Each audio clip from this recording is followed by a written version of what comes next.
Telugu Desam party మేనిఫెస్టోలో భాగంగా చాలా వాగ్దానాలు చేశారు. అందులో ముఖ్యంగా ఉచితంగా ఇసుక ఇస్తానని చెప్పి కూడా మరి వాగ్దానం చేయడం జరిగింది. మేనిఫెస్టోలో చాలా మంది అందరూ కూడా అనుకున్నారంటే తెలుగుదేశం ప్రభుత్వం వస్తే మనందరూ కూడా ఉచితంగా ఇసుక వస్తుందని చెప్పి చాలా మంది ఆనందపడ్డారు. ఈ రోజు రాష్ట్ర వ్యాప్తంగా 8వ తారీఖుని రాష్ట్ర వ్యాప్తంగా ఇసుక ఇస్తున్నామని చెప్పి ఉచితంగా అని చెప్పి చెప్పడం జరిగింది. ఈ రోజు మా నర్సీపట్నం సంబంధించి స్టాక్ పాయింట్ చాలా మంది వెళ్ళారు, రైతులందరూ కూడా ఇసుక కొనాలని చెప్పి. అయితే అక్కడ ఉన్న బోర్డు చూస్తే ఒకసారి అక్కడున్న బోర్డు ఒకటి ఉంది, ఒక బోర్డు పెట్టారు. అక్కడ ఏమన్నారంటే అక్కడ నూతన ఉచిత ఇసుక విధానము 2024 అని చెప్పి అక్కడ పెట్టడం జరిగింది. పెట్టిన తర్వాత చూస్తే అలా కింద చూస్తే నర్సీపట్నం గబ్బాడికి సంబంధించి ఇసుక డిపో దగ్గర ఏముందంటే ఉదయం 6 గంటల నుంచి సాయంత్రం 6 గంటల వరకు ఇస్తామని చెప్పి అన్నారు. కింద చూస్తే డిపో వద్ద ఇసుక టన్నుకు 1225 రూపాయలు అన్నారు. మాకు అర్థం కావట్లేదు. ఉచితంగా ఇసుక అని చెప్పి ఒక 4 నెలల నుంచి కూడా ఎన్నికల ప్రచారంలో చేస్తున్న సందర్భంగా ఈ రోజు రైతులందరూ కూడా ఉచితంగా ఇసుక ఇస్తారని చెప్పంటే ఇక్కడ రేట్ పెట్టారు 1225 రూపాయలు ఒక టన్నుకి. అంటే ఒక లారీ ఒక ట్రాక్టర్ తీసుకుంటే 5 టన్నులకు సుమారుగా తీసుకుంటే మరి అక్కడ అది కాకుండా అర్థంగా ట్రాన్స్పోర్ట్ కాకుండానే టన్నుకి 1225 రూపాయలు. నేనేమన్నానంటే ఉచితంగా ఇక్కడ నూతన ఉచిత ఇసుక అన్నారు కనుక ఉచితంగా బ్యానర్ పెట్టినప్పుడు ఇక్కడ 1225 రూపాయలు ఎందుకు పెట్టాలి అని అడుగుతున్నా. అంటే ఉచితంగా ఇసుక ఇచ్చినప్పుడు ఇది తీయద్దు, ఇది తీసేయండి, 1225 తీసి ఉచితంగా ఇవ్వండి.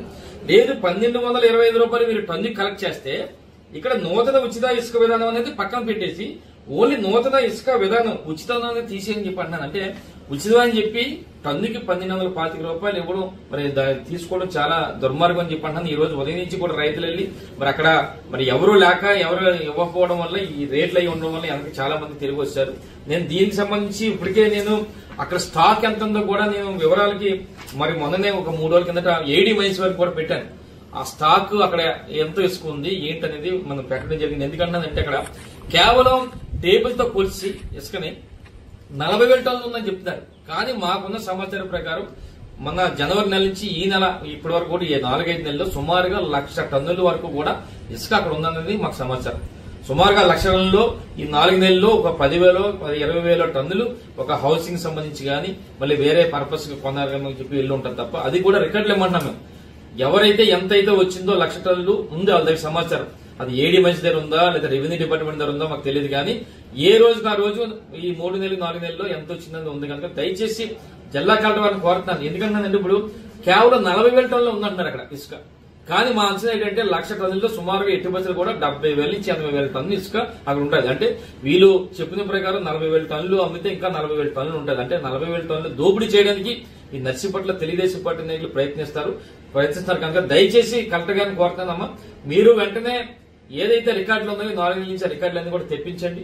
ఎంత వచ్చిందో ఏంటో చెప్పి మొత్తం అందరూ కూడా ప్రజలు చెప్పి ఎట్టి బస్సులు కూడా ఈ 40,000 టన్నులు సుమారుగా 5 కోట్ల విలువ చేసే ఇసుకని దోపిడీ కాకుండా మరి కాపాడి ఈ ప్రాంత ప్రజలకు ఉచితంగా ఇవ్వాలని చెప్పి మనస్ఫూర్తి కోరుకుంటూ మరొకసారి మరి ఏదైతే ఇది ఉందో మరి ఉచిత ఇసుక విధానం అనేది మరి మార్పు చేయాలి. ఇక్కడ ఉచితంగా తీసేయండి లేదా 1225 తీసేయాలని చెప్పి మీ ద్వారా తెలియపరుచుంది.